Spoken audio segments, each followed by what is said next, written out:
Hey guys, meron tayong talbos ng kamote galing sa kapitbahay ito.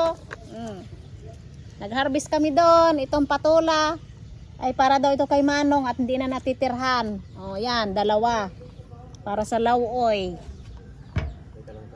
May talong galing kay Imelda Papin. Oh, ihalo natin sa ating isda. Tayo magsisinigang at may darating tayong bisita si Auntie Badet.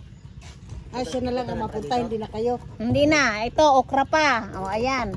Ayan oh. Ay, paano alimango? Pornada.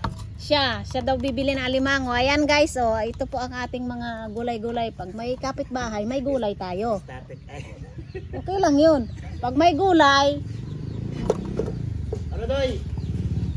nakuha sa kapitbahay. O, di ba, guys? No. At magsasarsas pa tayo mamaya. Tingnan niyo guys ang ating sarsa. Ganyan ang buhay probinsya. Puro gulay. Oh, may gaspar mo dito. Mayroon pa kaming gaspar. Gandang aso.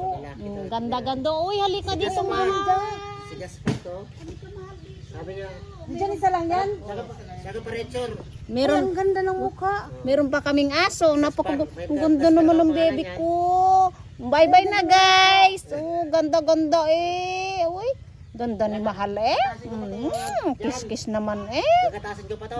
Ayan guys, ang gulay na galing sa kapitbahay. Ayan. Si Gaspar. At si Gaspar, oh, di ba? Na Gaspar. May dumating ito. Ito ang aking gwardiya dito sa ano. Bye-bye na.